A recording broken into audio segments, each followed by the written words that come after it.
Chapter 57. A Woman's Vows. Numbers 30, 1-16. And Moses spake unto the heads of the tribes concerning the children of Israel, saying, This is the thing which the Lord hath commanded.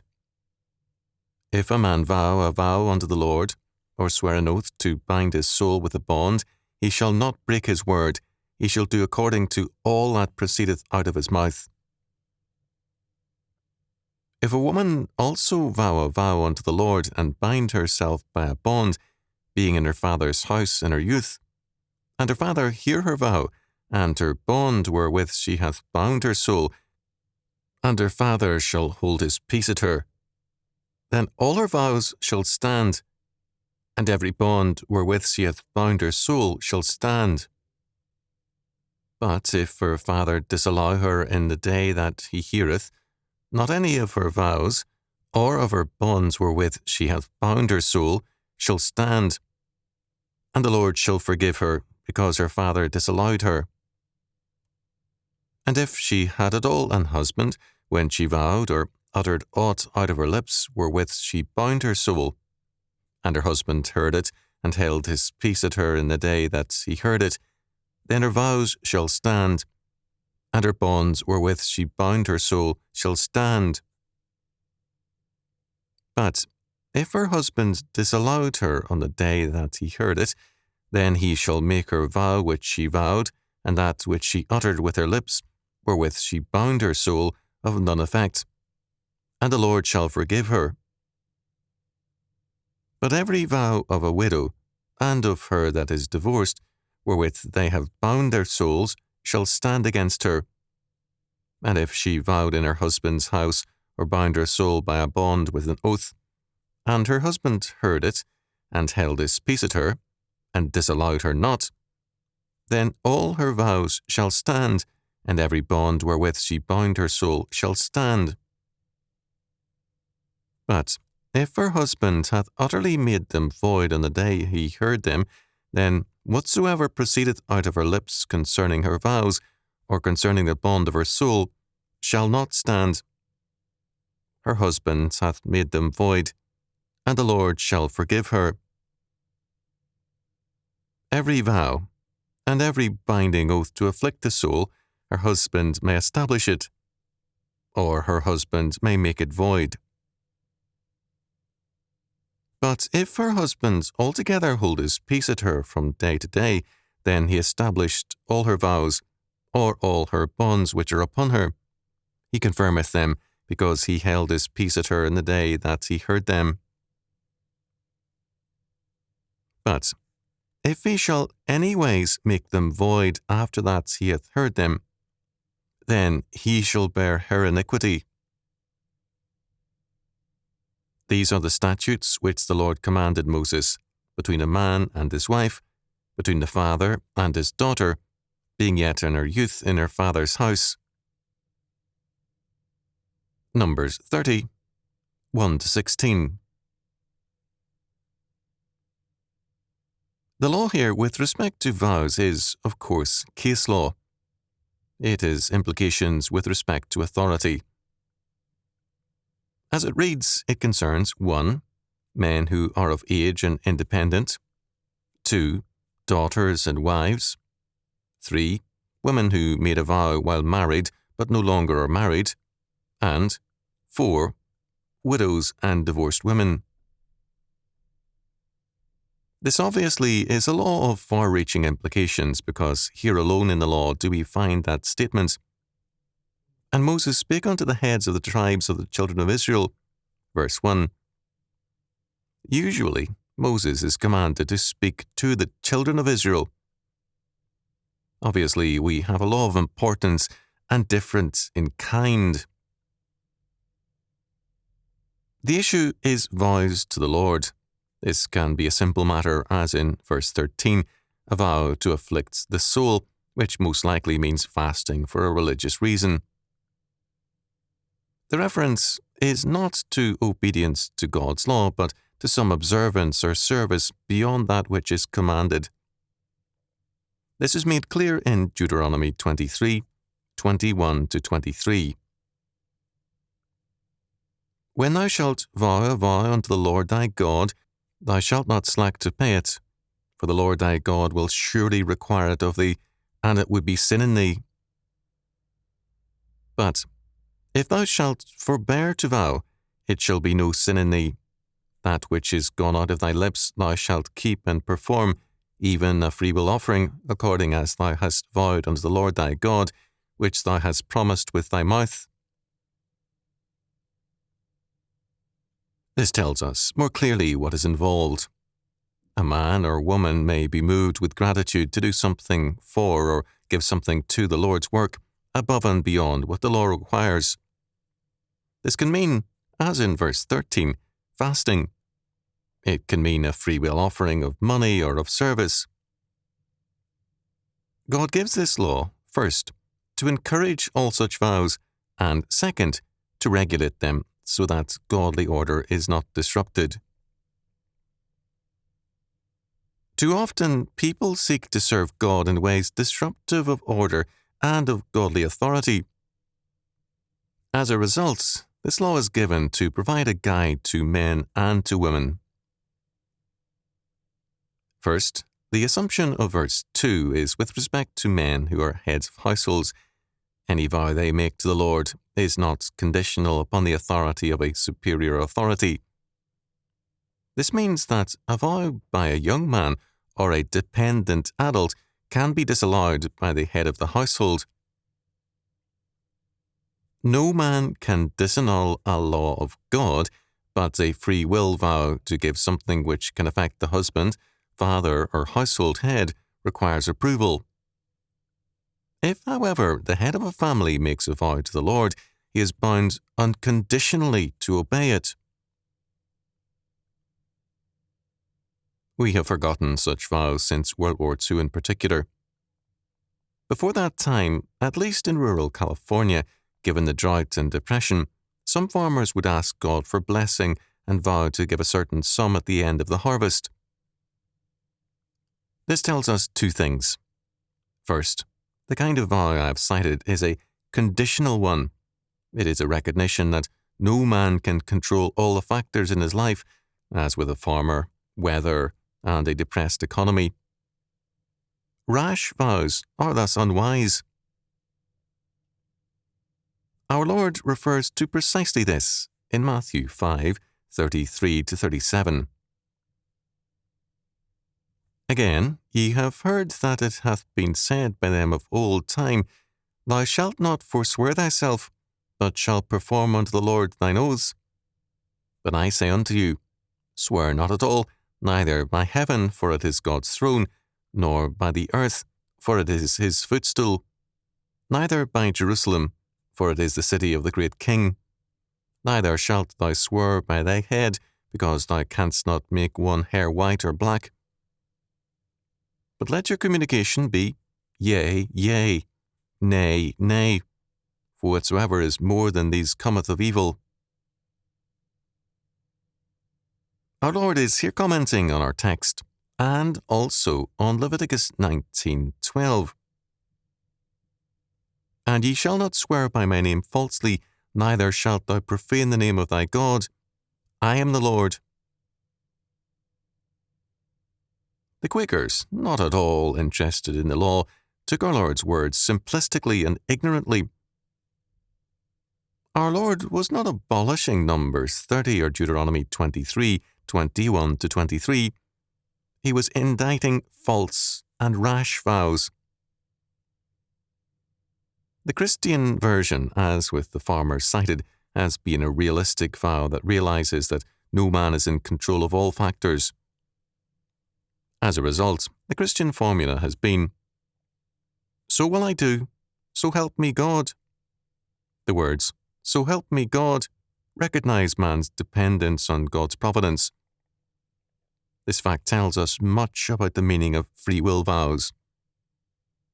All are dependent upon a higher authority.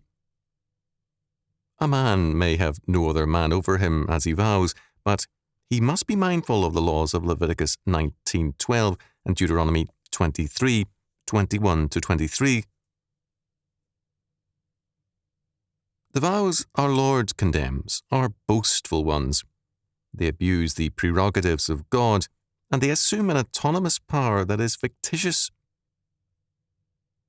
Thus, what we see here, and in our Lord's words as well as the related laws, is the contingent nature of all our living. In present Jewish practice, on the Day of Atonement, a man disavows all unfulfilled vows in order to escape judgments. In its meaning, however, the law stresses the free will nature of all such vowing and the fact of contingency. The head of a family has the power to disannul a vow made by a wife or a daughter. He must judge as to whether or not her vow is governed by rash zeal rather than sound faith. He must use godly judgments, not to stifle faith, but to keep it stable and healthy. This means that the man, while in vowing he may have no other man over him, must necessarily see God as over him. His vow must be realistic. He cannot vow in a way to damage the family, nor to assume that he is independent of family responsibilities. To illustrate, it was not uncommon for medieval men to vow to make a certain pilgrimage if God answered their prayers. Such a pilgrimage often left the family in serious trouble. There is another aspect to this law which is very important. The priests, and by clear implication the Church, are given no determining power in any controversy about vows. About a century ago, the Reverend Robert A. Watson commented on this chapter thus: "It would have been well if the wisdom of this law had ruled the Church, preventing ecclesiastical dominance in family affairs. The promises, the threats of a domineering Church have in many cases introduced discord between daughters and parents, wives and husbands. The amenability of women to religious motives has been taken advantage of, always indeed with a plausible reason, the desire to save them from the world, but far too often, really, for political, ecclesiastical ends, or even from the base motive of revenge.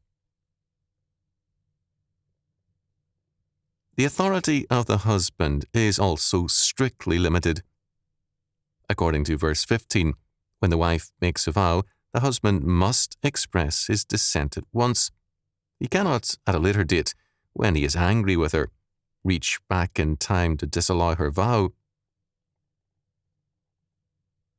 When our Lord says that our communication be yea, yea, nay, nay, Matthew 5:37, he means that no man, because he is angry with his wife, can go back in his word on a vow or in anything else. Our word should be as good as a legal bond. There can be no retroactive veto by the husband or father without guilt before God. Our Lord also, in Matthew 15:3-9, condemns the voiding of the duty to care for one's parents on the grounds that the necessary funds for their support have been vowed to God.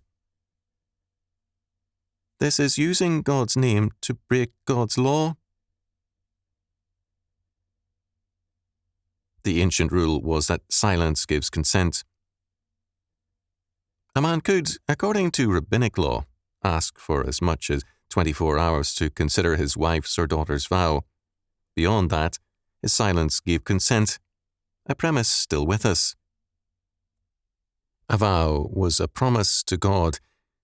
This is why our Lord says it is wrong to swear by heaven or by the temple or anything at all, since the seriousness of a vow to God is enough. Ecclesiastes 5:4 warns, "When thou vowest unto God, defer not to pay it, for he hath no pleasure in fools. Pay that which thou hast vowed." Since nothing can be greater than God, any vow made to him needs no sworn validation, and to violate it is to be a fool. A vow was normally accompanied by a sacrifice, Leviticus 7:16, and being unable to keep a vow should be a cause for thanksgiving. Psalm 50:14. Vows could be made by people. In Numbers 21:2, Israel vowed that if God delivered their enemies into their hands, they would destroy their cities. In Judges 11:30 and 31, we have a related vow by Jephthah, but a rash one, in that it led him to believe that keeping a vow could require sin. In 1 Samuel 1:11, we see Hannah vowing to give her son to the Lord if God gave her a son. Both Jephthah's and Hannah's vows were personal, but involved more than themselves. As Wenham pointed out, we see vows and fasts in the New Testament and Matthew 6:16, Mark 2:20, and Acts 13:2, 18:18, and 21:23. Thus, our Lord's words in Matthew 5:33-37 did not abolish vows.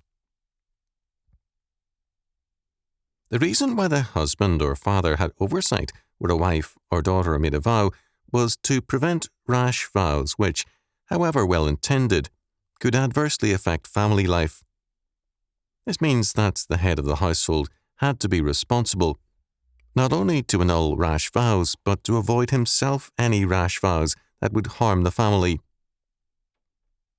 Commenting on Deuteronomy 23:21-23, Calvin wrote, "On this point, then, God justly rescues his name from contempt, and to this end demands that what has been promised to him should be paid. But, inasmuch as superstitious persons apply this, or rather wrest it indiscriminately to all vows, their error must be refuted, so that we may understand the genuine meaning of Moses. The papists would have all vows kept without exception, because it is written, 'Thou shalt not slack to pay whatsoever hath passed your lips.' But a definition of vows must first be given, or at least we must see what vows are lawful and approved by God. For if all vows must be effectually kept, however rashly made, of old under the law it would have been right to kill their sons and daughters, to erect altars to idols, and thus, under this pretext, the whole law of God would have been entirely brought to naught. Wherefore, a distinction between vows must be laid down, unless we wish to confound right and wrong. This, then, is the first point, that nothing can be properly vowed to God except what we know to be pleasing to him. For, if to obey is better than sacrifice, 1 Samuel 15:22, nothing surely can be more absurd than to indulge ourselves in the liberty of serving God, each according to his own fancy. If a Jew had vowed that he would sacrifice a dog, it would have been a sacrilege to pay that vow, since it was forbidden by God's law. But, inasmuch as there is an intermediate degree between that which God has expressly prescribed and forbidden, it might be objected that it was allowable to make a vow in respect to things which are called indifferent. My reply to this is that, since the principle ought always to be maintained by the godly, that nothing is to be done without faith, Romans 14:23, it must ever be considered whether a thing is agreeable to God's word, otherwise our zeal is preposterous. What the law here closely guards against is foolish pretensions to holiness made by people who make vows that are sanctimonious foolishness. God makes it clear what he requires. He welcomes the grateful gifts above and over tithes, duties, and legitimate obligations. He does not permit pretentious piety and pretentious holiness. These texts guard against any claim to legitimacy in acts of foolishness. This is why the chapter and law is addressed to the clan heads.